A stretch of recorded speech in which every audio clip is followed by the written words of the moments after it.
இரும் பிறவி சூழும் தலை நீக்கி அல்லலறுத்து ஆனந்தமாக்கியதே எல்லை மறுவா நெறியளிக்கும் வாதவூர் எங்கோன் திருவாசகம் எனும் தேன்.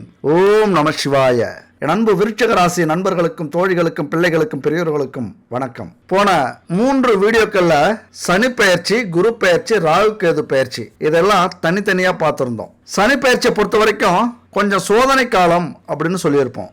குரு பெயர்ச்சியை பொறுத்த வரைக்கும் ஆஹா ஓஹோ அற்புதம் அப்படின்னு சொல்லியிருப்போம். ராகு கேது பெயர்ச்சியை பொறுத்த வரைக்கும் நல்லா இருக்கும் ஆனா நல்லா இருக்காது அப்படின்னு சொல்லியிருப்போம். இந்த 3 பெயர்ச்சிகளும் உங்களுக்கு ஒரு குழப்பத்தை ஏற்படுத்தி இருக்கும், உண்மைதானே? சரி, இந்த 2-3 வருஷத்துல நம்ம வாழ்க்கை நல்லா போகுமா அல்லது சோதனை காலமா இருக்குமா அப்படிங்கிற சந்தேகம் உங்களுக்கு ஏற்பட்டிருக்கும். ஆனாலும் அந்த சந்தேகத்தை தீர்க்கிறது மாதிரி இந்த 3 பெயர்ச்சியையும் எடுத்துக்கிட்டு உங்க வாழ்க்கை எப்படி போகும், எப்படி போனா சிறப்பா இருக்கும், உங்கள் முன்னேற்றத்திற்கான அமைப்பு என்ன, எதுபடி போனீங்கன்னா உங்க வாழ்க்கையில நீங்க நிம்மதியா சந்தோஷமா ஒரு அற்புதமான வாழ்க்கையை பெற முடியும் அப்படிங்கறத பத்தி தான் இந்த வீடியோல நம்ம தெளிவா பார்க்க போறோம். அதனால உங்க வாழ்க்கையில நீங்க இந்த சூழ்நிலைய மாத்தணும், இந்த கீழ்நிலைய மாத்தணும் அப்படி யோசிச்சிங்க அப்படின்னா இந்த வீடியோ ஸ்கிப் பண்ணாம கடைசி வரைக்கும் பாருங்க. சனி குரு ராகு கேது பெயர்ச்சி எப்படி இருக்கு? வருஷத்துக்கு ஒரு முறை பெயர்ச்சியாவது குரு பெயர்ச்சி, 1.5 வருஷத்துக்கு ஒரு முறை பெயர்ச்சியாவது ராகு கேது பெயர்ச்சி, 2.5 வருடத்திற்கு ஒரு முறை பெயர்ச்சியாவது சனி பெயர்ச்சி. அப்ப ஆக மொத்தம் 2.5 வருடத்திற்கான பலன்களை நம்ம இந்த வீடியோல பார்க்க போறோம். ஒரு ஜாதகத்துல கர்ம பலனை தெரிஞ்சுக்கணும் அப்படின்னா இந்த 3 பெயர்ச்சிகளும் மிக முக்கியமானது. இந்த 3 பெயர்ச்சியை தான் நம்ம ரொம்ப ஆர்வமா பார்ப்போம். இந்த 3 கிரகங்களும் நம்ம ஜாதகத்துல வலுவில்லாம இருந்துட்டா என்ன நடக்கும்? கோடி கோடியா பணம் இருந்தாலும் நம்மளால அனுபவிக்க முடியாது. ஆக்கி வச்ச சோறை ஆறி போனாலும் சாப்பிட முடியாது. பெரிய பிரம்மாண்டமான சொகுசு வாகனம் இருக்கும், அதுல பயணம் செய்ய முடியாது. என்னன்னா எல்லாமே இருக்கும், ஆனா எதையும் அனுபவிக்க முடியாத வெறுமையும் வெறுப்பும் வாழ்க்கையில இருக்கும். இந்த 3 பேரும் சரியில்லைன்னா அது மட்டும் இல்ல, வீண் வதந்தி, வம்பு வழக்கு, கணவன் மனைவிக்குள்ளார சந்தேகம், ஈகோ பிரச்சனை, வாகன விபத்து, பழுதுபட்டு மாசம் செலவு வைக்கிறது, பயணத்துல தடை, அப்படியே முண்டி அடிச்சு பயணம் போனாலும் போன காரியம் நடக்காது, வாழ்க்கையில சலிப்பு எல்லாம் என்ன காரணம்? எல்லாம் இந்த 3 கிரகங்களுடைய நிலை நம்ம ஜாதகத்துல சரியில்லாததான் காரணம். அது மட்டும் இல்ல, வீண் பழிய சுமக்கிறது, அவச்சொல்லுக்கு ஆளாவது, அவமானப்படுறது, அதிகபட்சம் கௌரவத்தை இழக்கிறது, எல்லாத்துக்கும் என்ன காரணம்? பணம். அப்ப இந்த மாதிரியான நிலைய உருவாக்குறது நம்முடைய ஜாதகத்துல இருந்தாலும் கோல்சாரம் இந்த மாதிரி பெயர்ச்சிகள் நடக்குதுல அப்ப கொஞ்சம் மாறும். நம்ம வாழ்க்கையில தலையெழுத்து அப்படிங்கிறது தான் நம்ம வீட்டில் இருக்கிற ஜாதகம். அந்த தலையெழுத்தையே மாற்றக்கூடிய வலிமை எதுக்கு உண்டு அப்படின்னா இந்த கோல்சாரத்துக்கும் நீங்க வணங்குறீங்கள அந்தந்த காலகட்டத்தில் இறைவனை நோக்கி ஓடுறீங்கள, இறைவனுக்காக நல்லது செய்றீங்கள, எந்நேரமும் இறைவனையே நினைச்சுக்கிட்டு இருக்கீங்கள, இந்த மந்திரம், ஆன்மீக பயணம், தியானம் இது மாதிரி உங்க வாழ்க்கையில நீங்க செய்யற அத்தனை தெய்வீக செயல்களுக்கும் ஒரு வலிமை உண்டு. உங்களுடைய வாழ்க்கை, உங்க தலையெழுத்து எப்படி இருந்தாலும் அதையெல்லாம் மாற்றக்கூடிய வலிமை இந்த கோல்சாரத்துக்கும் நீங்க செய்யற இந்த பரிகாரங்களுக்கும் உண்டு அப்படின்னு சொல்ல வரேன். அதனால இந்த 3 கிரகத்துக்கும் மிக முக்கியமான பொறுப்பு உண்டு. நம்ம வாழ்க்கையில பார்க்கறதுக்கு கோடீஸ்வரன் மாதிரியே இருப்பாங்க, 10 பேர் சுத்தி எந்நேரமா இருப்பாங்க, ஆனா உள்ளுக்குள்ளார ஒரு கவலை இருந்துகிட்டே இருக்கும், ஒரு மனக்குழப்பம் இருந்துகிட்டே இருக்கும். அதுக்கு காரணம் இந்த 3 கிரகம் தான். அப்ப இந்த 3 கிரகம் எவ்வளவு முக்கியமானது நம்ம வாழ்க்கையில அப்படிங்கறத நீங்க புரிஞ்சுக்கணும். ஏற்கனவே தனித்தனி வீடியோ போட்டிருக்கோம், டைம் இருக்கும்போது அந்த வீடியோவெல்லாம் போய் பாருங்க, தெளிவா சொல்லியிருக்கோம். நிறைய பேர் பாராட்டி இருக்கீங்க, நிறைய பேர் நெகட்டிவாகவும் சொல்லியிருக்கீங்க. அதை பத்தி கவலை இல்லை. இந்த பிரபஞ்சம் என்ன உங்ககிட்ட வந்து சேர்க்க சொல்லுதோ அதையே நம்ம சேர்த்துருக்கோம், அதை போய் பாருங்க. நம்ம வாழ்க்கையில இந்த 3 கிரக பயிற்சிகளும் எந்த அளவுக்கு முக்கியமோ அந்த அளவுக்கு மிக மிக முக்கியமான ஒரு தகவலை பத்தி நான் கூட பகிர்ந்துக்கிறேன். நம்ம வாழ்க்கையில மிக முக்கியமான பிரச்சனை என்னன்னா உடல் எடை பிரச்சனை தான். உடல் எடை பிரச்சனை இருந்தாலே பல நோய்களுக்கு காரணமா அமையும். அதுபோல எதையும் நம்மளால செய்ய முடியாது, உழைக்க முடியாது, ஒரு மானம் மரியாதை இருக்காது, இப்படி பல பிரச்சனைகளை இந்த உடல் எடையால நம்ம சந்திப்போம். அதுக்கெல்லாம் ஒரு தீர்வு தான் வெயிட் லாஸ் பவுடர் இவங்க கண்டுபிடிச்சிருக்காங்க. இது வரைக்கும் 1000 கஸ்டமர்ல 10,000 கஸ்டமருக்கு மேல இந்த வருஷம் மட்டுமே இந்த வெயிட் லாஸ் பவுடரை வாங்கி பல பேர் பயனடைஞ்சிருக்காங்க, நல்ல ரிவ்யூ கொடுத்துருக்காங்க. அந்த ரிவ்யூ நீங்க பார்க்கணும் அப்படின்னா ஸ்வீட்டி டிவிங்கிற யூடியூப் சேனல்ல போய் பாருங்க. டிஸ்கிரிப்ஷன்ல அந்த லிங்க் கொடுக்குறேன். கண்டிப்பா உங்களுக்கும் நம்பிக்கை இருந்தா வாங்கி பயன்படுத்துங்க. உண்மையா ஆச்சரியப்படுவீங்க. 9043688626. என்ன விளம்பரமா இருக்குன்னு பாக்குறீங்களா? 4 பேருக்கு நல்லதுன்னா எதுவுமே தப்பு இல்லை அப்படிங்கிறது தான் நம்மளுடைய ரூட்டு. இப்போ விருச்சிக ராசி நண்பர்களுக்கு குரு எந்த வீட்டில் வந்து அமர்ந்திருக்கிறார்? இப்போ இது வரைக்கும் 7ஆம் வீட்டில் அமர்ந்து ஓரளவுக்கு நல்ல பலன்களை கொடுத்திருப்பார். ஏன்னா இருக்கிற இடம், அதாவது குடும்பத்தில் சில பிரச்சனைகள் உருவாகி இருக்கும். நான் முன்னாடி சொன்ன மாதிரி பல கஷ்டங்களை அனுபவிச்சிருப்பீங்க, சங்கடங்களை அனுபவிச்சிருப்பீங்க குடும்பத்தில். ஏன்னா 7ஆம் வீடுங்கிறது கணவன் மனைவியை சொல்ற இடம், நண்பர்களை சொல்ற இடம். அந்த இடத்துலயும் கொஞ்சம் பிரச்சனை இருந்திருக்கும், நிறைய துரோகங்கள் நடந்திருக்கும். தொழில் கூட்டாளர்கள் கொஞ்சம் செட் ஆகிருக்க மாட்டாங்க, தொழிலில் உதவுறவங்கலாம் கொஞ்சம் உதவி இருக்க மாட்டாங்க. ஆனால் அதை தவிர்த்துட்டு 11ஆம் வீட்டை இது வரைக்கும் குரு பகவான் பார்த்துக்கிட்டு இருந்தாரு. நல்ல லாபத்தை ஓரளவுக்கு கொடுத்துக்கிறதுக்கான வாய்ப்புகள் உண்டு. ஆனால் உங்களது முயற்சி பொறுத்து தான் இருக்கு. அது இல்லையே அப்படின்னா நீங்கள் எங்கேயோ தவற விட்டுருக்கீங்க வாய்ப்புகளை அப்படின்னு அர்த்தம். ஓரளவுக்கு நல்ல லாபம் கிடைச்சிருக்கும், கொஞ்சம் கௌரவமான சூழ்நிலை வந்திருக்கும், இழந்த கௌரவத்தை மீட்டிருப்பீங்க. இதுக்கு முன்னாடி எது முயற்சி பண்ணாலும் ஓரளவுக்கு சக்சஸ் ஆகிறது மாதிரியே இருந்திருக்கும். ஆனா இப்ப அதே குரு பகவான் 8ஆம் வீட்டுக்கு வந்திருக்கிறார். ஜாதகத்துல 8ஆம் வீடு அப்படிங்கிறது மறைவு ஸ்தானம், மர்மங்கள் நிறைந்த ஸ்தானம். வாழ்க்கையில எந்தெந்த விஷயங்கள்லாம் மறைஞ்சிருக்கோ அது வெளிப்படும். இது வரைக்கும் ரகசியமா நீங்க எது செஞ்சுக்கிட்டு இருந்தாலும் இப்ப அது வெளியில வரும், வெளி உலகத்துக்கு தெரியும். அது சின்னதா இருந்தாலும் சரி, பெருசா இருந்தாலும் அதுக்கேற்றது மாதிரி பலன்கள் கிடைக்கும். உங்க மனசுக்குள்ளார இருந்த உண்மை வெளியில வரும், திறமை வெளியில வரும், ஒரு புதுவிதமான மாற்றம் உங்க வாழ்க்கையில ஏற்படுவதற்கான வாய்ப்புகள் நிறைய உண்டு. 8 இன்னொரு இடமும் சொல்லுது அதிர்ஷ்டமான இடம். திடீர் அதிர்ஷ்டத்தை கொடுக்கக்கூடியதும் 8 தான். திடீர்னு ஒரு அதிர்ஷ்டம் கிடைக்கும், திடீர்னு யோகம் கிடைக்கும், ராஜயோகம், ஜாக்பாட் அடிக்கும் அப்படி சொல்லுவாங்களே, அதெல்லாம் நடக்கக்கூடிய இடம் இந்த 8ஆம் இடம். ஆயுள சொல்லக்கூடிய இடம். ஏதாவது நோய் பிரச்சனைகள் இருந்தது அப்படின்னா அதெல்லாம் சரியாகும். அதுபோல மாற்றங்களை ஏற்படுத்தும் இடமும் 8ஆம் இடம். குரு பகவான் வந்து தங்கியிருக்கிற இந்த 8ஆம் இடத்துல வாழ்க்கையில பல மாற்றங்கள் ஏற்படுத்தும். அதாவது இருக்கிற சூழ்நிலை அது தப்போ ரைட்டோ, அதிலிருந்து ஒரு மாற்றம், அடுத்த நிலை அப்படின்னு சொல்லுவோம். நல்லது நடந்தா அந்த விஷயத்துல சில கெடுதலும், கெட்டது நடந்த அந்த விஷயத்துல சில நல்லதும் நடக்கக்கூடிய வாய்ப்புகள் உண்டு. ஆனா அதிகபட்சம் நம்ம வாழ்க்கையில கெட்டதுதான் நடந்திருக்கு அப்படின்னு யோசிச்சிங்க அப்படின்னா அது எல்லாமே நல்லதா மாறக்கூடிய வாய்ப்பு நிறைய உண்டு. அப்படி விருச்சிக ராசி நண்பர்களுக்கு குரு பகவானின் பார்வை எங்க விழுது? 5ஆம் பார்வையாக 12ஆம் வீட்டில் விழுகிறது. 12ஆம் வீடு எது? அயன சயன போகஸ்தானம், விரய வீடு.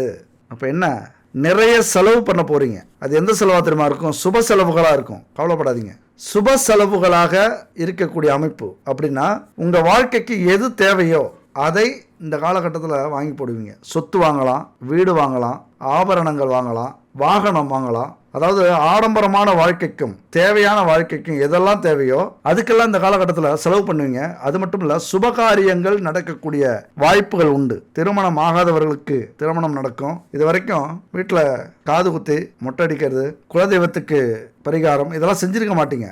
இப்ப அதற்கான அமைப்பு, குடும்பத்தில் சந்தோஷம் அதிகரிக்கக்கூடிய ஒரு காலகட்டம். ஏன்னா செலவு பண்ணாதான் சந்தோஷம் கிடைக்கும், இதுதானே உண்மை. அப்ப நிறைய செலவுகளை செய்ய போறீங்க, சந்தோஷம் அடைய போறீங்க. ஆனா செலவு செய்யறதுக்கான பணத்தையும் குரு பகவான் கொடுக்கிறார். அதுதான் இங்க அதிர்ஷ்டங்கிறது. அதுக்கு தான் இந்த குரு பகவானின் பார்வை பலன் மிக முக்கியமானது.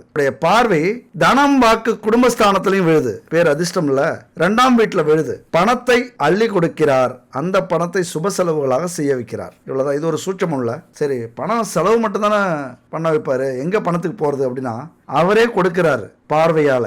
2ஆம் வீட்டுக்கு தனம், வாக்கு, குடும்பஸ்தானம். வாக்கால எந்த தொழில் செஞ்சாலும் வேலை செஞ்சாலும் மிக பிரம்மாண்டமான வளர்ச்சியை உங்களால் அடைய முடியும். அது நீங்க எந்த தொழில் செஞ்சாலும் சரி. ஆசிரியர் தொழிலா, வக்கீல் தொழிலா, வியாபார தொழிலா, மார்க்கெட்டிங்கா, அதுபோல எந்த வாக்கால, வார்த்தைகளால, பேசுறதால நீங்க தொழில் பண்ணாலும் அந்த தொழில் சிறப்பாக அமைய போகுது. லட்ச லட்சமா, கோடி கோடியா கொட்ட போகுது.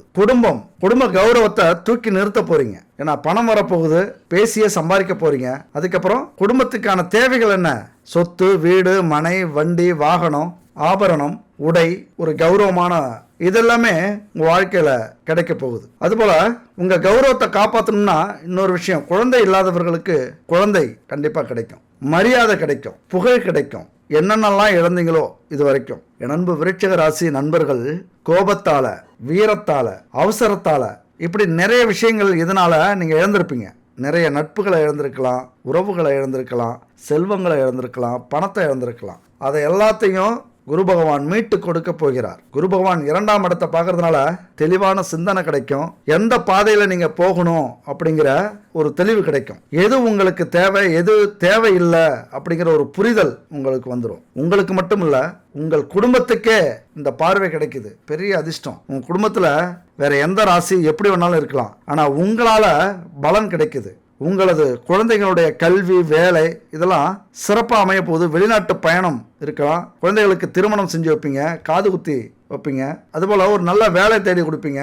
அடுத்தது சகோதர வழியில் பகை நீங்கி உறவுகள் உருவாகும். அதுபோல் குரு பகவான் இன்னொரு இடத்துல பார்க்குறாரு. அதுதான் சொன்னேன், அதிர்ஷ்டத்துக்கு மேல் அதிர்ஷ்டம் அப்படின்ட்டு. எந்த இடத்த பார்க்குறாரு? 4ஆம் வீட்டை பார்க்கிறார். 4ஆம் வீட்டை பார்த்தா தெருவிலே நீங்கள் தூங்கியிருந்தாலும் சரி, தெரு விளக்கில் படிச்சுக்கிட்டு இருந்தாலும், புறம்போக்கு இடத்துல நீங்கள் குடியிருந்தாலும், உங்களுக்குன்னு ஒரு இடம், உங்களுக்குன்னு ஒரு வீடு, உங்களுக்குன்னு ஒரு வாகனம், உங்களுக்குன்னு ஒரு ஆபரணம், இது எல்லாத்தையும் வாங்கக்கூடிய ஒரு காலகட்டம். நான் அடித்து சொல்கிறேன், 100% இது உண்மை. நம்புனீங்க அப்படின்னா நாளை இது உங்களுக்கு கிடைக்கும், இது உங்களுக்கு இருக்கும். அதற்கான முயற்சி செய்யறது உங்களது வேலை. ஆனால் ஏதோ ஒரு மச்சம் இருக்குது அப்படின்னு சொல்லுவாங்கள்ல. என் அன்பு விருச்சிக ராசி நண்பர்களே, பல கஷ்டங்கள், சங்கடங்கள் இருந்தாலும் பல அதிர்ஷ்டங்களும் உங்களுக்காக காத்திருக்கு. தலைக்கு வர்றது தலைப்பாகையோட தான் போகும். நீங்கள் கவலைப்படாதீங்க. எத்தனை பிரச்சனைகள், சிக்கல்கள், குழப்பங்கள் இருந்தாலும், ஆனால் அதிர்ஷ்டங்கள்னு ஒன்று இருக்குது. 4ஆம் வீட்டை குரு பகவான் பார்க்குறாரு. தாய் உதவி பண்ணுவாங்க. தாய்க்கு ஏதாவது பிரச்சனை இருந்ததுன்னா சரியாகும். ஒரு சென்டாவது நிலம் வாங்கக்கூடிய தகுதியை நீங்கள் ஏற்படுத்திப்பீங்க. இந்த நிமிஷத்திலிருந்து அதற்கான முயற்சி செய்யுங்க. இப்ப விருட்சிகத்தை பொறுத்த வரைக்கும் இந்த ராகு கேது பெயர்ச்சி ஒரு அற்புதமான இடத்துல அமர்ந்திருக்கிறாங்க. என்னன்னா 4ஆவது வீட்டுல ராகு வருகிறார். 4ஆவது வீடு சுகஸ்தானம், வண்டி, வீடு, வாகனம் வாங்கக்கூடிய இடம், அதை பத்தி சொல்லக்கூடிய இடம். அதுல ராகு பகவான் வந்திருக்கிறார். கலக்க போறீங்க. அது மட்டும் இல்ல, 10ஆவது வீட்டுல கேது பகவான் அமர்ந்திருக்கிறார். 11ஆம் வீட்டிலிருந்து இதுவரைக்கும் லாப வீட்டுல இருந்து பல இன்னல்களை, பல தடைகளை செய்து கொண்டிருந்த கேது பகவான் இப்ப தொழில் வீட்டுக்கு வந்திருக்கிறார். அப்ப இங்கேயும் தடை போடுவாரா அப்படின்னா, கெட்டதுக்கு தடை போடுவார், நல்லதுக்கு வழி விடுவார். அந்த அளவுக்கு ஒரு அற்புதமான அமைப்பு. அதனால இந்த 4ஆம் இடத்துல ராகு பகவான் வந்திருக்கிறது உண்மையா பிரம்மாண்டமான அமைப்பு. சாதாரண அமைப்புன்னு சொல்ல முடியாது. பிரம்மாண்டமான அமைப்பு. பிரம்மாண்டமான வீடு வாங்குவீங்க, பிரம்மாண்டமான இடம் வாங்குவீங்க. அந்த யோகம் உங்களுக்கு இந்த காலகட்டத்தில் வரப்போகுது. அது மட்டும் இல்ல, குரு பார்வை அள்ளி கொடுக்க போகிறார். இந்த குரு பார்வைங்கிறது பிரம்மாண்டம். மிகப்பெரிய புண்ணியம் செஞ்சிருக்கிறவங்க நீங்க.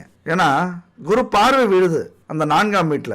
குரு பார்வை கோடி நன்மை கொடுக்கும். நீங்க போற வீடு உங்களுக்கு சொந்தமாயிடும். வாடகைக்கே போனாலும் அந்த வீட்டை வாங்கிடுவீங்க. இப்ப லீஸுக்கு எடுத்து விவசாயம் பண்றீங்க அப்படின்னா அந்த நிலத்தை வாங்கிடுவீங்க. ஒரு தொழில பார்ட்னரா சேர்றீங்கன்னா அந்த தொழிலையே நீங்க வாங்கிடுவீங்க. அப்ப எதுக்கு ஆசைப்படுறீங்களோ அதுல கொஞ்சம் தொடர்பு வச்சுக்கிட்டீங்க அப்படின்னா கண்டிப்பா அந்த காலகட்டத்தில் உங்கள் கைக்கு அது சேர்ந்துடும். தேவைக்கு அதிகமான பணம், புகழ், செல்வம் வரக்கூடிய அமைப்பு. இந்த ராகு வரல அப்படின்னா தேவைக்கு ஏற்ற மாதிரி தான் வரும். ராகு வந்ததால தேவைக்கு அதிகமாகவே எல்லாம் வரும். அது மட்டும் இல்ல, குரு பார்வை பணம் வைக்க கூட வீட்டில் இடம் இருக்காது.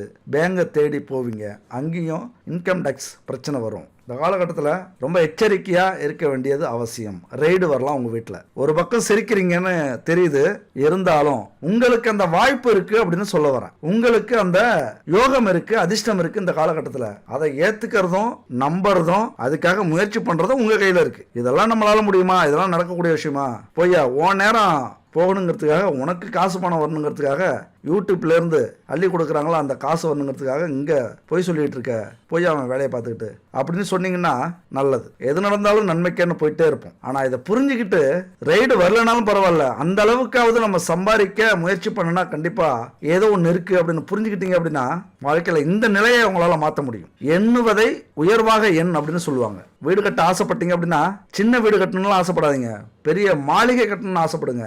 அப்பதான் ஓரளவுக்கு ஒரு நல்ல வீடாவது கட்டுவீங்க. ஒரு நல்ல வேலை கிடைக்கணும்னு ஆசைப்படாதீங்க, மிகப்பெரிய வேலை கிடைக்கணும், லட்சத்துல சம்பாதிக்கிற அளவுக்கு வேலை கிடைக்கணும்னு நினைங்க. இந்த லட்சத்துல பாதி சம்பளத்திலேயாவது வேலை கிடைக்கும். என்ன நம்ம நினைக்கிறோமோ அதை உயர்வாக நினைக்கணும். அந்த உயர்வாக நினைக்க வைக்கிறதுக்கு தான் இப்ப ராகு வந்திருக்கிறார். அதுதான் நீங்க ஆசைப்பட்டதையெல்லாம் பேராசையா மாத்தி அதற்கேற்ற பலனை கொடுக்க இங்க வந்திருக்கிறார். அதுபோல கேது பகவான் எங்க இருக்காரு? தொழில இருக்காரு. இதை விட ஒரு சிறந்த இடம் கேது பகவானுக்கு இல்லை. உங்கள் தொழில் செயல்பாடுகள், வியாபாரம், வேலை இதெல்லாம் உங்களை பிரகாசிக்க வைப்பார். இது வரைக்கும் என்ன தொழில் செய்யறதுன்னு தெரியாம தவிச்சு இருந்திருப்பீங்க. பொருளாதாரத்துல ரொம்ப அடிபட்டிருப்பீங்க. கடன் அதிகமாக வாங்கியிருப்பீங்க. தண்டச்சோறு, ஒண்ணுக்கும் உதவாதவர்கள் அப்படிங்கிற திட்டு பேர் வாங்கியிருப்பீங்க. எங்க போனாலும் எந்த ஒரு ஃபங்க்ஷனா இருந்தாலும் ஒரு இடமா இருந்தாலும் உங்களுக்கான மரியாதை கிடைச்சிருக்காது. ஏன்னா வேலை இல்லை, தொழில் இல்லை, சும்மா ஊரகாலின்னு கூட பேர் எடுத்திருக்கலாம். ஆனா இந்த காலகட்டத்தில் அது அப்படியே பெரட்டி போடக்கூடிய ஒரு அமைப்பு. 10ஆம் இடத்து கேதுவால புது புது முயற்சிகள் நீங்க செய்வீங்க. படிப்புல ஆர்வம் இருக்கும். புது டெக்னாலஜியை பயன்படுத்துறதுக்கு முயற்சி பண்ணுவீங்க. எந்த ஒரு வேலையாக இருந்தாலும் தொழிலாக இருந்தாலும் ஒன்று மட்டும் புரிஞ்சுங்க, புது டெக்னாலஜியை யார் அக்செப்ட் பண்ணலையோ, யார் ஏத்துக்கலையோ அவங்க வாழ்க்கையில முன்னேறதா சரித்திரமே இல்லை. இன்னைக்கு நிறைய பழம்பெரும் கம்பெனிகள்லாம் வீழ்ந்தது அந்த டெக்னாலஜியை ஏத்துக்காதால தான். இப்ப ஆரம்பிச்ச கம்பெனி மிகப்பெரிய டெவலப் ஆயிட்டு இருக்கு, தொழில் பெருசாயிட்டு இருக்கு, வேலை பெருசாயிட்டு இருக்கு. எல்லாமே இந்த புது டெக்னாலஜியை அக்செப்ட் பண்ணிக்கிட்டாங்க. இன்னைக்கு எந்த அளவுக்கு ஆன்மீகம் உயர்ந்ததோ அந்த அளவுக்கு அறிவியலும் உயர்ந்தது தான். நம்ம என்னைக்குமே அறிவியலை அலட்சியப்படுத்தினதும் இல்லை. மூடர்கள் கூட்டம் மாதிரி அறிவியலை விட ஆன்மீகம் சிறந்தது அப்படின்னு சொல்லிட்டு இல்லை. அறிவியலும் ஆன்மீகமும் 2 கண்கள் மாதிரி, ரெண்டுமே நம்ம வாழ்க்கைக்கு தேவை. ஆனா ஆன்மீகம் பெத்த புள்ளதான் அறிவியல். அதனால இந்த புரிதல் இருந்தது அப்படின்னா அறிவியலை ஏத்துக்கிட்டீங்க, உங்களுக்குள்ளார இருக்கிற திறமையை அந்த அறிவியலால வளர்த்துக்கிட்டீங்க அப்படின்னா எந்த விஷயத்திலையும் உங்களால ஜெயிக்க முடியும், எல்லாத்தையும் புரிஞ்சிக்க முடியும். இன்னைக்கு உலகம் ரொம்ப சின்னது அப்படின்னு சொல்லக்கூடிய இடத்துல வந்தாச்சு. உலகம் நம்ம கையில இருக்கு அப்படின்னு சொல்லிட்டாங்க. என்ன இருக்கு கையில?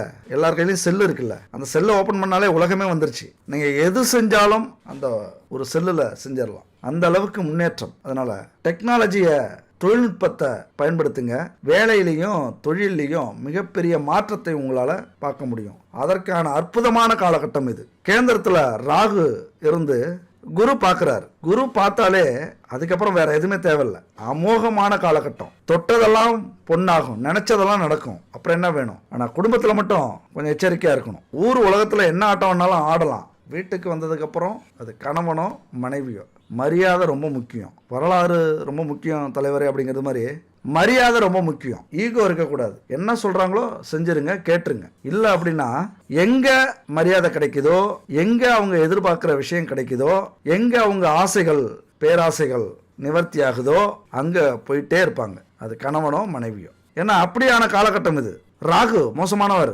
நிலம் தேடி, பொருள் தேடி, செல்வம் தேடி, சுகம் தேடி அலைய விடக்கூடிய கிரகம் அது. ஏன்னா நல்லது மட்டுமே நம்ம நினைச்சுக்கிட்டு இருக்க கூடாது. நல்லவன் மாதிரி இருப்பான், திடீர்னு அவன் கெட்டவனா மாறிடுவான். நீ நாடா இப்படி கெட்டவன் மாதிரி இருப்பான், நல்ல வேலையெல்லாம் செஞ்சுட்டு இருப்பான். எப்பா நம்ப முடியலடா. எத்தனை பேரை பார்த்துருக்கோம், எத்தனை விஷயங்களை பார்த்துருக்கோம். ராகு பகவான் நல்லது மட்டுமே செய்ய வந்திருக்காருன்னு நினைக்காதீங்க. குடும்பத்தில் குட்டையை குழப்பி நாசமாகிட்டு போகக்கூடிய வாய்ப்பும் உண்டு. அவசகுணமாக பேசுறதுக்கு விரும்பல, இருந்தாலும் எச்சரிக்கை. மரியாதை, கௌரவம், ஈகோவை விட்டுட்டு என்ன தேவையோ அதை செஞ்சு கொடுக்க முயற்சி பண்ணுங்க. சந்தோஷமா வச்சுக்கோங்க குடும்பத்தில் உள்ளவங்களை, முக்கியமா துணையை. இதை மட்டும் கவனிச்சுக்கிட்டீங்க அப்படின்னா உங்களது செல்வமும் புகழும் பொருளும் மிகப்பெரிய முன்னேற்றத்தை, மாற்றத்தை அடையும். மனசுக்குள்ளார ஒரு இனம் புரியாத வெறுமை வந்து சூழ்ந்திருக்கும், ஒரு வெறுப்பு வந்திருக்கும், ஒரு குழப்பம் வந்திருக்கும், திடீர் நோய் வந்திருக்கும், விபத்து ஏற்பட்டிருக்கும், கடன் நிறைய வாங்கி குவிச்சிருப்பீங்க, செலவு தொடர்ந்து வரும். பணம் எந்த அளவுக்கு வேகமாக வருதோ அந்த அளவுக்கு செலவும் வந்து நிற்கும். சில சவால்களை எதிர்கொள்வீங்க. நீங்க நம்மளால சமாளிக்க முடியுமா அப்படிங்கிற மலைப்பு இந்த காலகட்டத்தில் உங்களுக்கு உண்டாகி இருக்கும். வாழ்க்கையில ஏற்படுற தடைகளை நீங்க சந்திக்கிறதுக்கும் வெற்றி பெறத்துக்கும் எது உதவு தெரியுமா? நம்பிக்கை தான் உதவுது. எத்தனை கிரகங்கள் எப்படி வேணாலும் இருக்கட்டும், எத்தனை பிரச்சனைகள் எங்க வேணாலும் இருக்கட்டும், எது வேணாலும் நடக்கட்டும், அந்த இறைவனின் அருள் கிடைச்சதுன்னா, அந்த இறைவனின் கை நமக்கு கிடைச்சது அப்படின்னா அதை தொட்டுட்டீங்கன்னா போதும். நெருப்பிலே வீழ்ந்தாலும் வீறு கொண்டு எழுந்து வானில் எட்டாத உயரத்தில் கம்பீரமாக வலம் வரும் ஃபீனிக்ஸ் பறவை மாதிரி உங்களால பறக்க முடியும். அந்த இறைவனுடைய கை உங்களுக்கு கிடைச்சது அப்படின்னா யாரையும் உலகத்தில் நம்பாதீங்க. இந்த காலகட்டத்தில் இறைவனை மட்டும் நம்புங்க. அந்த ஃபீனிக்ஸ் பறவை நெருப்புல விழுந்து மறுபடியும் பறக்க வீறு கொண்டு பாயுமா விண்ணை நோக்கி. நமக்கும் வாழ்க்கை இருக்கு, இந்த நெருப்பிலிருந்து நம்மளாலையும் தப்பிக்க முடியும் அப்படின்னு வீறு கொண்டு விண்ணை நோக்கி அந்த நம்பிக்கையோட பாயுமா. இந்த ஃபீனிக்ஸ் பறவை தான் நீங்களும். தோல்வியிலிருந்து வெற்றிக்கான உத்வேகத்தை உயிர்ப்பிக்க முடியும் அப்படின்னு நம்பிக்கை ஊட்டுறது தான் ஃபீனிக்ஸ் பறவை. இது ஃபீனிக்ஸ் பறவை இல்லைங்க, நம்பிக்கை. நம்பிக்கை அப்படிங்கிறது நம்முடைய உறுதியான மனப்போக்கு. எதை நம்புறோமோ அதை முடிச்சே காட்டணும் அப்படிங்கிற ஒரு வெறியை கொடுக்கக்கூடியது. எத்தனை தடைகள் வந்தாலும், தாமதங்கள் வந்தாலும், எதிர்ப்புகள் வந்தாலும், தோல்விகள் வந்தாலும் அவமானங்கள் வந்தாலும் அதை அடைந்தே தீர்வதுதான் நம்பிக்கை. நேர்மறையான சிந்தனைகளை நோக்கி நம்மளை தூக்கிட்டு போகும், அழைச்சிக்கிட்டு போகாது, தூக்கிட்டு போகும். வாழ்க்கையில ஏற்படுற அத்தனை தடைகளையும் உடைச்சி வெற்றிங்கிற ஒரு சுருக்கத்தை காட்டக்கூடியது அந்த நம்பிக்கை. அந்த நம்பிக்கை நம்ம மேலே நமக்கு இல்லை அப்படின்னா வேற யாரு வைப்பாங்க? முதல்ல நாமளே பெரிய ரகசிய புத்தகங்க. நாம படிக்கணும், புரிஞ்சுக்கணும், தெரிஞ்சுக்கணும். நாம யாரு, நமக்கான திறமை என்ன, எதுல திறமை இருக்கு, எதுல திறமை இல்லை, எது நமக்கு தேவை, எது தேவையில்லை, யார் நமக்கு தேவை, யார் தேவையில்லை, யார் நம்மளை மதிக்கல, யார் மதிக்கிறாங்க, நம்ம வாழ்க்கைக்கு எது தடையா இருக்கு, இதெல்லாமே பெரிய ஆராய்ச்சி. நம்மளையே நம்ம ஆராய்ச்சி பண்ணி ஆகணும். நாமளை நம்ம முழுசா புரிஞ்சுக்கிட்டோம்னா இந்த உலகமே நம்ம கையில. மாபெரும் சபையினில் நீ நடந்தால் உனக்கு மாலைகள் விழ வேண்டும். ஒரு மாசு குறையாத மன்னன் இவன் என்று போற்றி புகழ வேண்டும்.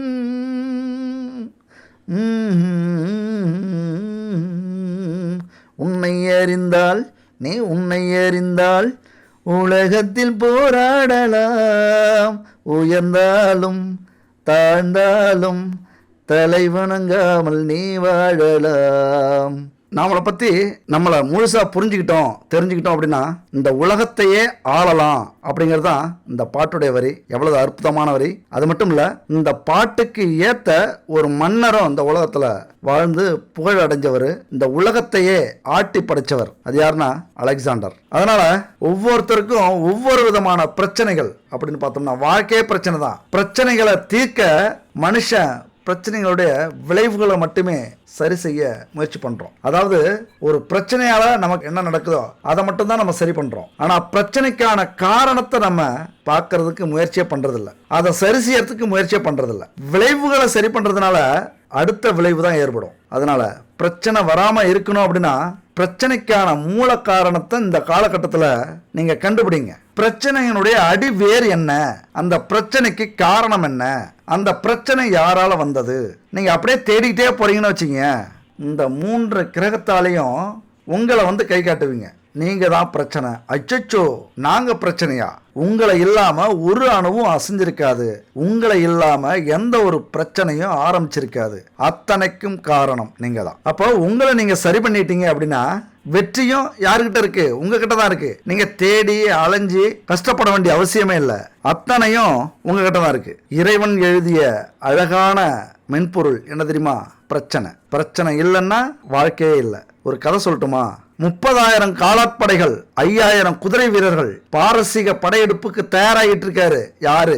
மாவீரர் அலெக்சாண்டர். பாரசீக படையெடுப்புக்கு முன்னாடி அலெக்சாண்டர்கிட்ட குறைஞ்ச அளவுதான் பொருள் இருக்கு. ஆனாலும் பயணத்திற்கு முன்னாடியே படை வீரர்களுடைய செல்வ நிலை இருக்குல்ல, அவர்களுடைய குடும்ப பொருளாதாரம் இருக்குல்ல, அதையெல்லாம் சரி செய்யறார். படை வீரர்கள் குடும்பத்துக்கு அள்ளி அள்ளி கொடுக்கிறார். அத்தனை பேருக்கு நிலங்களை அள்ளி கொடுக்கிறாரு. அத்தனை பேருக்கும் பொற்காசுகள் அள்ளி கொடுக்கிறாரு. அப்படின்னா அது மட்டும் இல்ல, தந்தை தனக்கு அளித்த அரசையே உற்ற நண்பனுக்கு பிரிச்சு கொடுக்கிறார். அப்ப அலெக்சாண்டருடைய நண்பர் பெர்டிகாஸ் அக்கரோட கேட்கிறாரு, அரசே, இப்படி எல்லாவற்றையும் எல்லோருக்கும் அள்ளி அள்ளி கொடுத்து விட்டீர்களே, உங்களுக்கென்று என்ன வைத்துக் கொண்டிருக்கிறீர்கள் அப்படின்னு கேட்கிறாரு. அதுக்கு அலெக்சாண்டர் ஓன்னு சிரிக்கிறார்.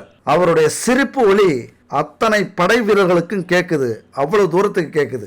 ஏன் சிரிச்சிருப்பாரு? மிகப்பெரிய கேள்வி இருக்குல்ல. இந்த வீடியோட கடைசியா பார்க்கலாம். சரி, நம்ம வீடியோக்குள்ளார வந்துருவோம். இப்ப சனி பகவான் இந்த காலகட்டத்தில் என்னெல்லாம் செய்ய போறார் நம்ம வாழ்க்கையில அப்படின்னா, நீங்க ஏதாவது தவறு செய்றீங்க அப்படின்னா குடும்பத்தில் உள்ள பெரியவங்க என்ன செய்வாங்க? அந்த தவறை திருத்தி ஆலோசனை சொல்லுவாங்களா? அதைத்தான் சனி பகவானும் செய்ய போறாரு. உங்கள்கிட்ட இருக்கிற குறைகளை உங்களுக்கு புரிய வைப்பாரு. அதை இனிமே செய்யாத அளவுக்கு நல்வழிப்படுத்துவார். அப்படி நல்வழிப்படுத்துற ஒரு ஆசிரியரா அந்த காலகட்டத்தில் சனி பகவான் இருக்க போறாரு. பணத்தை சிக்கனமா பயன்படுத்த தெரியாதவரா நீங்கள்? நேரத்தை மதிக்காம அலட்சியம் காட்டுபவரா நீங்கள்? 10 மணிக்கு வர சொன்னா 11 மணிக்கு போறவங்களா நீங்க? பணம் தான் இவ்வளவு கொட்டி கிடக்க எவ்வளவு செலவு பண்ணா என்ன, இந்த பணம் நிரந்தரம் அப்படின்னு நினைக்கிறவங்களா நீங்க? நல்லவர் யார், கெட்டவர் யார் என பகுத்து அறிய தெரியாதவரா நீங்க? அதாவது உங்க முகத்துக்கு முன்னாடி வஞ்சி புகழ்ச்சி செய்யறவங்கள நல்லவங்கன்னு நம்புறதும், உங்க முகத்துக்கு நேரா நீங்க செய்யறது தவறுன்னு சுட்டி காட்டுறவங்கள கெட்டவங்க அப்படின்னு நீங்க நம்புறவங்களா? உறவுகளை பெருசா மதிக்காதவங்களா நீங்க? பணம் எந்த வகையில் வந்தாலும் பரவாயில்ல, என் நோக்கம் பணம் மட்டும்தான், எப்படி வேணாலும் செலவு பண்ணலாம், இந்த பணம் நிரந்தரம் அப்படின்னு நினைக்கிறவங்களா நீங்கள்? அப்படின்னா கண்டிப்பாக உங்களை சனி பகவான் பார்ப்பாரு, உங்கள் கூடவே இனிமேல் இருக்க போகிறாரு. நாம் செய்கிற ஒவ்வொரு தவறையும் சனி பகவான் தன் ஆதிக்க காலத்தில் உணர வச்சு, இதுக்கு மேலே இப்படிலாம் தவறு செய்யாதப்பா, தவறு செஞ்சா இப்படி தான் நடக்கும், புரிஞ்சுக்கிட்டியா, நடந்துருச்சா, ஏன் அவர் மட்டும் செய்யணும், மற்ற கிரகங்கள்லாம் ஏன் செய்யாது? சனிங்கிறவர் நீதிமான், எதை தரணுமோ அதை பாரபட்சம் இல்லாமல் தருவார். அது ஆண்டவனாக இருந்தாலும் சரி, அரசனாக இருந்தாலும் சரி, ஏழையாக இருந்தாலும் சரி, எளிமையானவர்களாக இருந்தாலும் சரி, அது நல்லதோ கெட்டதோ மற்ற கிரகங்கள்லாம் கொஞ்சம் சமரசம் பண்ணிக்கும், சரி பரவாயில்ல போய்ச்சிட்டு போட்டோம் அப்படின்னு. ஆனால் சனி பகவான் எதுக்குமே சமரசம் ஆக மாட்டார். நீதி நிலைநாட்டுறதுக்கு எவ்வளவு கொடுமையான செயலை கூட அவர் செஞ்சு காட்டுருவார். அது மாதிரி நீதியை நம்ம கடைபிடிக்கிறோம் அப்படின்னா எவ்வளவு பெரிய தடை வந்தாலும், எந்த கிரகம் எதிர்த்து வந்தாலும் அப்படி அசால்ட்டாக நம்மளை தூக்கி நிறுத்துவார். ஈஸ்வரன் கையில் ஒப்படைப்பார், நீ பார்த்துக்க ஈஸ்வரா, இந்த கிரகம் இந்த தண்டனை இவருக்கு கொடுக்க போகுது அப்படின்னு கிரகத்தை காட்டி கொடுத்துட்டு போயிட்டே இருப்பார். அதனால அவர் தரக்கூடிய கஷ்டங்கள் எல்லாமே நம்மளை வதைக்கிறதுக்கு இல்லை, திருத்தறதுக்கு.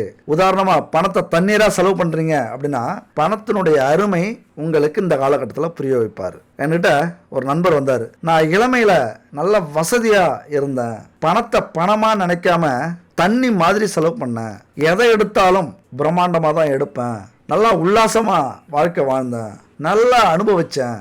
அப்புறம் இந்த 7.5 சனின்னு ஒன்று வந்தது, ஒரு வேளை சாப்பாட்டுக்கு கூட எனக்கு கஷ்டம் வந்துருச்சு, திடீர்னு நோய், திடீர்னு விபத்து, என்னை ஆளையே மாத்திருச்சு, இன்னைக்கு ₹1 காசுக்காக பிச்சை எடுக்காத நிலையா எல்லாத்தையும் கேட்டுட்டு இருக்கேன் அப்படின்னு ஒரு நண்பர் சொன்னார். கண்ணீரே வந்துருச்சு. அது மட்டும் இல்ல, இன்னொரு வார்த்தையும் சொன்னாரு, நான் இப்பெல்லாம் பணத்தை பணமா பார்க்கறது இல்ல, மகாலட்சுமியா பார்க்கறேன், கடவுளா பார்க்கறேன், வீண் செலவே செய்யறதில்ல, ஒரு பொருளை வாங்கணும்னா இது நமக்கு அவசியம் இல்லையா, ஆடம்பரமா, நல்லதா கெட்டதா, இப்படி பல கேள்விகள் கேட்டு ஆராய்ஞ்சு அதுக்கப்புறம் தான் முடிவு பண்றேன் அப்படின்னு சொன்னார். அப்ப இதனுடைய வீரியத்தை நீங்க உணர்ந்தாலே 7.5 சனியினுடைய குணாதிசயம் என்ன அப்படின்னு உங்களுக்கு புரியும். அந்த 7.5 சனி மட்டும் இல்ல, ஒவ்வொரு காலகட்டத்திலையும் ஒவ்வொரு சனி பயிற்சி வருது. 7.5 சனி, அஷ்டம சனி, அர்த்தாஷ்டம சனி, கண்டச்சனி, சகாய சனி, இப்படி ஒவ்வொரு சனி காலகட்டத்திலையும் அதனுடைய ஆதிக்கத்தை செலுத்தும். அதனாலதான் நேரம் தவறாம,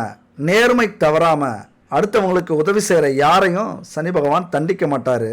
யாருக்கோ கொடுக்க வேண்டியதை உங்கள்கிட்ட கொடுத்துட்டு போயிட்டே இருப்பார். விருட்சிக ராசி நண்பர்களுடைய வாழ்க்கையில ஆர்வத்தை ஏற்படுத்தி இருக்குன்னு சொல்றதை விட ஏக்கத்தை ஏற்படுத்தி இருக்கு அப்படின்னு சொல்லணும். ஏன்னா இதுக்கு முன்னாடி நடந்த பயிற்சி அப்படி. விருட்சிக ராசி நண்பர்களுக்கு இதுவரைக்கும் 4ஆம் வீட்டுல இருந்த சனி பகவான் அர்த்தாஷ்டம சனியா செயல்பட்டு இருக்காரு. அர்த்தாஷ்டம சனினா என்ன செய்யும்? அதாவது சனியிலே எந்த சனிக்கு எல்லாரும் பயப்படுவோம்? 7.5 சனிக்கு பயப்படுவோம். ஆனா உண்மை என்ன தெரியுமா?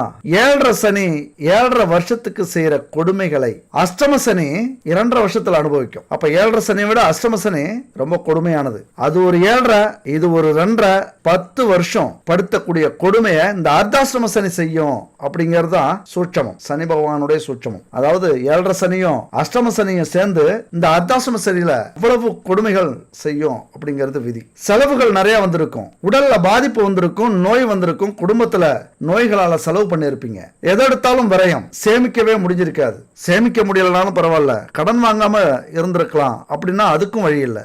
ஏதோ ஒரு வகையில கண்டிப்பா கடன் வாங்க வேண்டிய சூழ்நிலை, நிறைய இடத்துல பேசிய பிரச்சனையை உருவாக்கி இருப்பீங்க. அதனாலே வம்பு வழக்கு, கோர்ட்டு கேஸ்னு கூட போயிருக்கும். தேவையில்லாத வழக்கு, எங்கேயோ சண்டை நடந்துகிட்டு இருக்கும், அதுல போய் பேசி இருப்பீங்க, உடனே நீங்க சிக்கி இருப்பீங்க. பெரிய கலகம் நடந்திருக்கும் உங்க வாழ்க்கையில. ரொம்ப சந்தோஷமா இருக்க வேண்டிய ஆத்மா ரொம்ப கொடுமைகளை அனுபவிச்சிருக்கும். விருட்சிக ராசி நண்பர்கள் தோழிகளை பொறுத்த வரைக்கும் எல்லாத்திலையும் தோல்வி அடைஞ்சா கூட தாங்கிக்கலாம். ஆனா துன்பம், துரோகம், சொல்ல முடியாத கஷ்டங்கள், அதாவது உங்களுடைய 7ஆம் வீட்டை 3ஆம் பார்வையாக சனி பகவான் பார்க்கிறார். அதுபோல லாப வீட்டை 7ஆம் பார்வையா பார்க்கிறார். அதுபோல 2ஆம் வீட்டை முயற்சி ஸ்தானத்தை 10ஆம் பார்வையா பார்க்கிறார். என்ன நடக்க போகுது? இதுவரைக்கும் எப்படியோ அர்த்தாஷ்டம சனியில் எல்லாத்தையும் அனுபவிச்சிருப்பீங்க. ஆனா இதுக்கு மேல எப்படி இருக்கணும்? 7வது வீடு கணவன் மனைவியை சொல்லக்கூடிய வீடு. என்னமா புருஷன் முன்னாடி 2 பேரும் ஒத்துமையா இருந்தீங்களா? சந்தோஷமா இருந்தீங்களா? யாருக்கும் துரோகம் பண்ணிக்கலையே, யாரு குடும்பத்தையும் கஷ்டப்படுத்தலையே, பெத்தவங்களை சந்தோஷமா வச்சுக்கிட்டீங்களா? வீட்டுல இருந்த பெரியவங்களெல்லாம் மதிச்சு நடந்துக்கிட்டீங்களா? நேர்மையான வழியில தானே பணம் சம்பாதிக்கிறீங்க, நேர்மையான வழியில தானே சம்பாதிச்ச பணத்துல பொருள்லாம் வாங்கியிருக்கீங்க, வாகனம் வாங்கியிருக்கீங்க. இதையெல்லாம் கேட்க வராரு சனி பகவான். ஆனா நம்ம பொய் சொல்ல முடியாது. அப்படி நேர்மையா இருந்தா பயப்பட வேண்டிய அவசியம் இல்லை, பொய் சொல்ல வேண்டிய அவசியம் இல்லை. அப்ப களத்திரஸ்தானத்தை சனி பகவான் பார்க்கிற அந்த காலகட்டத்தில் புருஷன் முன்னாட்டிக்குள்ளார எவ்வளவு நேர்மையா இருந்தீங்களோ அவ்வளவு நல்லது நடக்கும். எனக்கு திருமணம் ஆகல, உங்களுடைய எதிர்கால துணைக்கு கணவனுக்கோ மனைவிக்கோ நீங்க நேர்மையா இருக்கீங்களா அதையும் கவனிப்பார். நேர்மையா இருந்தீங்க அப்படின்னா நேர்மையான கணவரை கொண்டு வந்து சேர்ப்பார். வந்ததுக்கு அப்புறம் பாத்துக்கலாம், அதுக்கப்புறம் ஒழுக்கமா இருந்துக்கலாம். ஒரு கல்யாணம் பண்ணா ஒரு பொண்டாட்டி வந்தா இல்லைன்னா புருஷன் வந்தா அதுக்கப்புறம் நேர்மையா இருந்துக்கலாம் அப்படின்னு நினைச்சீங்க அப்படின்னா நம்மள மாதிரியே வல்லவனுக்கு வல்லவன் எங்கேயோ ஒருத்தன் இருப்பான், நல்லவனுக்கு நல்லவன் இருப்பான், கெட்டவனுக்கு கெட்டவன் இருப்பான். நல்லவனுக்கு நல்லவனையும் கெட்டவனுக்கு கெட்டவனையும் சேர்த்து வைக்கக்கூடிய காலகட்டம். புரிஞ்சுக்கிட்டவங்க பிஸ்தா. என்ன புரியுது? ஏன்னா நம்மள மாதிரி நிறைய பேர் ஆயிரக்கணக்கில் லட்சக்கணக்கில் இருக்காங்கல்ல. கல்யாணத்துக்கு அப்புறம் நல்லவங்களா இருந்துக்கலாம், ஒழுக்கமானவர்களாக இருக்கலாம், எந்த ஒரு ஆணையும் பெண்ணையும் பார்க்காம இருக்கலாம், இப்ப ஜாலியா இருப்போம், சுகங்களை அனுபவிப்போம். அதாவது மனம் சஞ்சலத்தை, உங்களுடைய காமத்தை அனுபவிக்கிறீங்க அப்படின்னா இதே மாதிரி அனுபவிச்ச கணவனையோ மனைவியையோ உங்களுக்கு கொடுப்பார். சனி பகவான் ரொம்ப விசித்திரமானவர். அதான் சொன்னேன் கண்ணாடி அப்படின்ட்டு. வரக்கூடிய கணவருக்காக மனைவிக்காக நியாயமானவர்களாக இருந்தா அது போல காத்திருக்கிறவங்கள உங்களுக்கு சேர்த்து வைப்பார். பா, என்ன ஒரு சூட்சம் இல்ல. நீங்க வேணா செக் பண்ணி பாருங்க, உங்க வாழ்க்கையில நீங்க வேணா முயற்சி பண்ணி பாருங்க.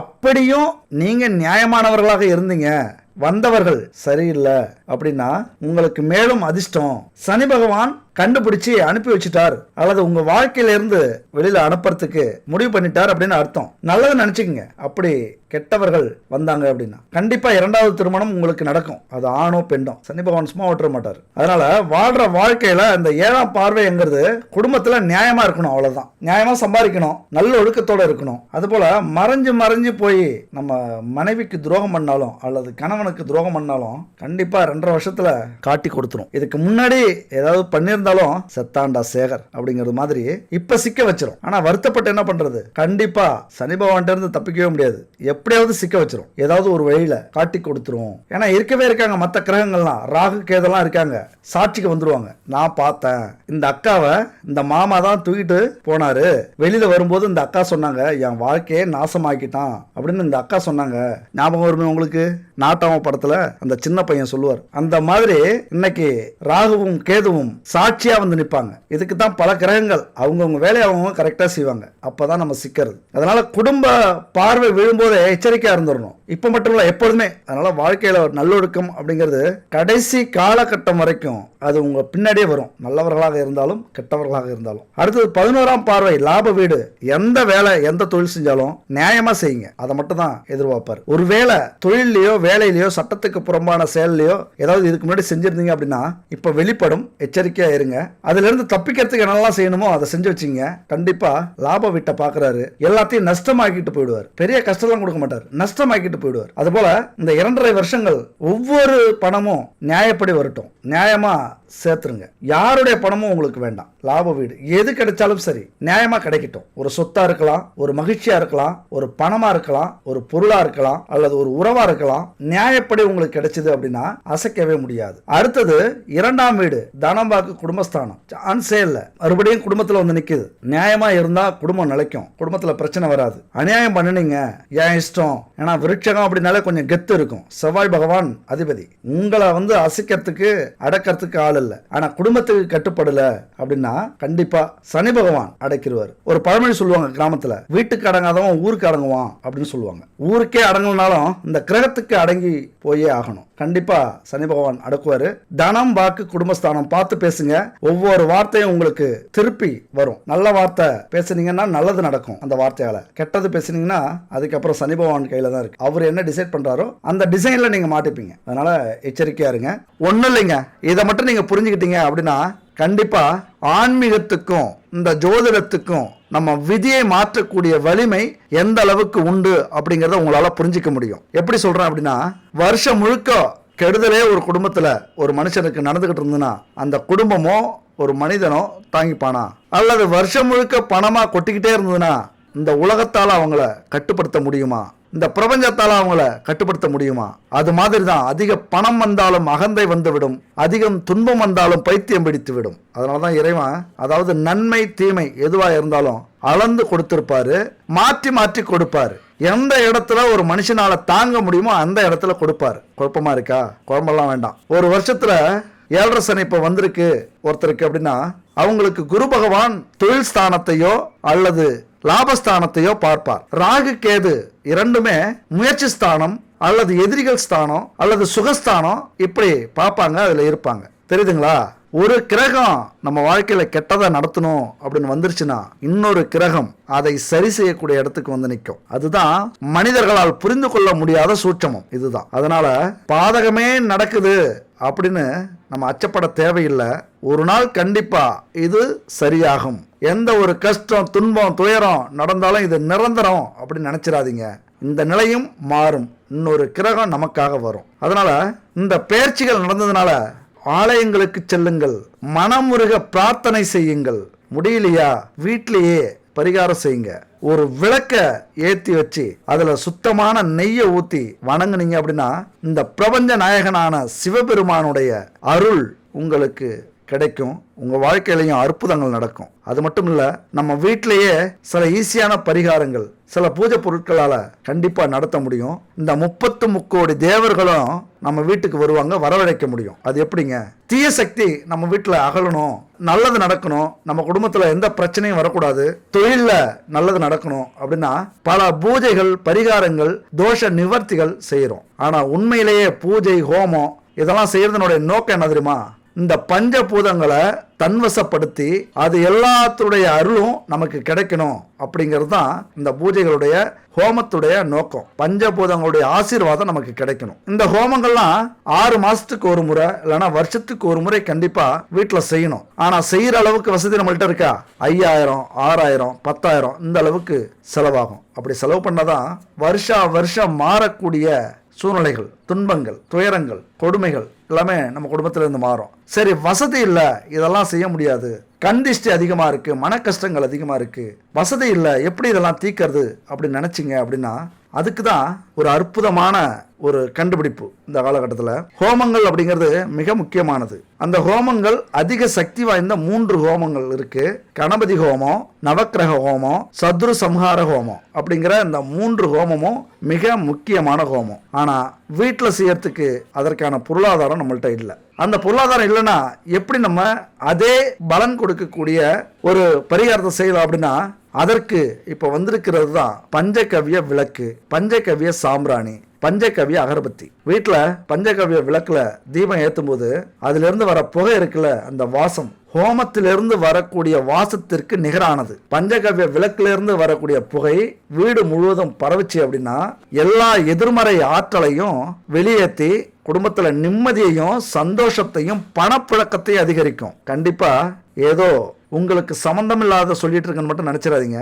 இதெல்லாம் முயற்சி பண்ணி பாக்குறீங்க அப்படின்னா உங்க வாழ்க்கையில எத்தனை குழப்பங்கள் இருந்தாலும் அது சரியாகும். கூட பிறந்தவங்களே எதிரியா மாறுறாங்களா, துணையே துரோகம் பண்றாங்களா, அத்தனைக்கும் தீர்வு கிடைக்கும் இந்த பரிகாரத்துல. இந்த பஞ்சகவ்ய சாம்பிராணி அகர்பத்திலாம் எப்படி செய்யறாங்க அப்படின்னா பசுவிலிருந்து எடுக்கக்கூடிய பால், நெய், கோமியம், தயிர், சாணம் இந்த 5 பொருட்களை வச்சு சில மூலிகைகளை வச்சு தயாரிக்கக்கூடியது தான் இந்த பஞ்சகவ்ய விளக்கு, சாம்பிராணி, அகர்பத்தி. பசுமாட்டுல பொதுவாகவே 33 கோடி தேவர்கள் வாசம் செய்யறாங்க அப்படிங்கிறது ஐதீகம். அதுவும் பால், நெய், தயிர் இதுல மகாலட்சுமி வாசம் செய்வதா எல்லாரும் நினைக்கிறோம். அதுல சுத்தமான நெய்யை ஊற்றி தீபம் ஏற்றணும் அப்படின்னா மிகப்பெரிய பாக்கியம் நம்ம குடும்பத்துக்கு கிடைக்கும். தொழில் சிறப்பா இருக்கும்.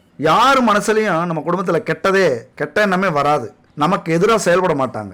ஒற்றுமை மேலோங்கும். திடீர் விபத்துலாம் நடக்காது. கண் திஷ்டி சுத்தமா விலகிடும். அந்த திரி எரிஞ்சு அந்த எண்ணெய் எல்லாம் காலியாகி அப்புறம் விளக்கும் எரியும். அந்த விளக்கு எரிஞ்சு முடிஞ்சதுக்கு அப்புறம் அந்த சாம்பல் இருக்குல்ல, அது விபூதிக்கு சமமானது. அந்த சாம்பலை நம்ம சேமிச்சு வச்சுக்கிட்டு அதை நம்ம நெத்தியில தினமும் விட்டுக்கிட்டு வரோம்னா நம்ம உடம்புல இருக்கிற அத்தனை கெட்ட சக்திகளும் அத்தனை நோய்களும் பறந்து போகும் அப்படிங்கிறது ஆன்மீக விதி. பஞ்சகவ்ய விளக்கை எப்பெல்லாம் ஏற்றலாம் அப்படின்னா கிருத்திகை, அமாவாசை, பௌர்ணமி இது போன்ற சிறப்பான நாள்ல ஏற்றலாம். வெள்ளிக்கிழமையில ஏற்றலாம், திங்கட்கிழமையில ஏற்றலாம். இதெல்லாம் ஏற்றும் போது நம்ம குடும்பத்துல, நம்ம வீட்டில் கோபூஜை அல்லது ஹோமம், நாராயண பூஜை இதெல்லாம் செய்யறதுக்கு சமமானது இந்த விளக்கு ஏத்துறது. விளக்கு 10 ரூபாயோ 15 ரூபாயோ தான் வரும். இந்த ஒரு விளக்கு ஏத்துறதுனால 5000, 6000, 10000 கொடுத்து ஹோமம் செய்யறதுக்கு ஈக்குவலான பலன் கிடைக்கும். என்னன்னா அவங்க ஒரு நாள் செய்வாங்க.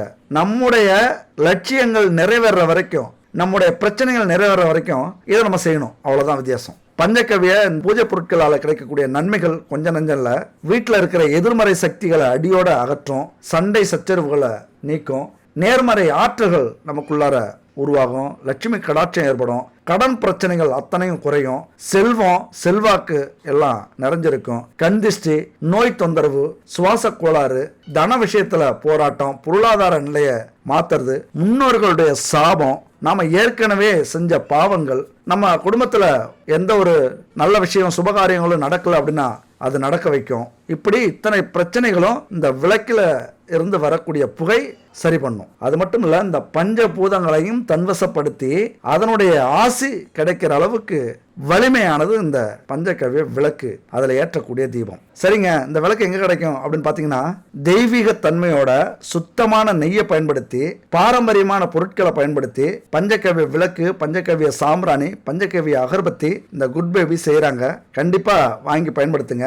9043688626. அது மட்டும் இல்ல, உங்க குடும்பத்துக்கு தேவையான அத்தனை பூஜை பொருட்களும் பாரம்பரியமான முறையில கலப்படமே இல்லாம தெய்வீக தன்மையோட இவங்க செஞ்சு தராங்க. கண்டிப்பா வாங்கி பயன்படுத்துங்க. சரி, இந்த 3 கிரகத்தினுடைய பலன் ஒட்டுமொத்தமா பாத்தீங்க அப்படின்னா, கண்டிப்பா உங்க வாழ்க்கையில ஒரு பெரிய முன்னேற்றத்தை ஏற்படுத்துறதுக்கான ஒரு காலகட்டம் இது. சோதனைகளையும் தாண்டி ஜெயிப்பீங்க அப்படிங்கறது தான் உண்மை. முயற்சி பண்ணுங்க, கண்டிப்பா வெற்றி உங்களுக்கு நிச்சயம். சரி, அந்த ஒரு ஸ்டோரியை நிறுத்தணும். பயங்கரமா அலெக்சாண்டர் சிரிச்சாரு, எல்லாரும் அவரை பாக்குறாங்க. அப்படி என்ன சொல்லி சிரிச்சார் அப்படின்னா, அலெக்சாண்டர் சொல்றாரு, என்கிட்ட எல்லாமே இழந்தாலும், எல்லாத்தையும் நான் தானமா கொடுத்தாலும், நம்பிக்கை அப்படிங்கிற அழியாத செல்வம் என்கிட்ட இருக்கு, எனக்குள்ளாரே இருக்கு. அந்த ஒரு செல்வம் போதும், இன்னும் இது மாதிரி 100 மடங்கு இல்ல 1000 மடங்கு என்னால கொண்டு வர முடியும் அப்படிங்கிற நம்பிக்கையோட சொல்றாரு. எவ்வளவு பெரிய ஆச்சரியம் இல்ல? இந்த உலகத்தையே ஆண்ட அலெக்சாண்டரே அந்த நம்பிக்கை அப்படிங்கறத அவருடைய பெரிய சொத்தா சொல்றாரு. நமக்கும் அதுதான் சொத்து. அது மட்டும் இல்ல, இந்த அலெக்சாண்டர் ஸ்டோரியை கேட்கும்போது பார்க்கும்போது படையப்பா படத்துல ஒரு சீன் வரும். அந்த சீன்ல வர ஒரு டயலாக் தான் ஞாபகம் வருது. ரமேஷ் கண்ணா சொல்லுவாரு ரஜினி கிட்ட, நல்லா யோசிச்சு தான் முடிவெடுத்தியா அப்படின்னு கேட்பாரு. அதுக்கு ரஜினி, ஆழமா யோசிக்காம எதையும் முடிவெடுக்க மாட்டேன்னு உனக்கு தெரியும்ல அப்படிம்பாரு. ரமேஷ் கண்ணா அதுக்கு சொல்லுவாரு, இல்ல ஆட்சி அவங்க பக்கம் இருக்கு அப்படிம்பாரு ரமேஷ் கண்ணா. அதுக்கு ரஜினி உறுதியா மாசா கெத்தா ஒரு டயலாக் சொல்லுவாரு பாருங்க. அந்த வார்த்தையோட இந்த வீடியோவை முடிச்சுப்போம். மீண்டும் அடுத்த வீடியோல சந்திப்போம். அந்த டயலாக்கு உறுதியா மாசா கெத்தா நானும் சொல்றேன், நீங்களும் சொல்லுங்க. எல்லாருக்குமே ஒரு பொருத்தமான டயலாக்கு. போடா ஆண்டவனே நம்ம பக்கம்.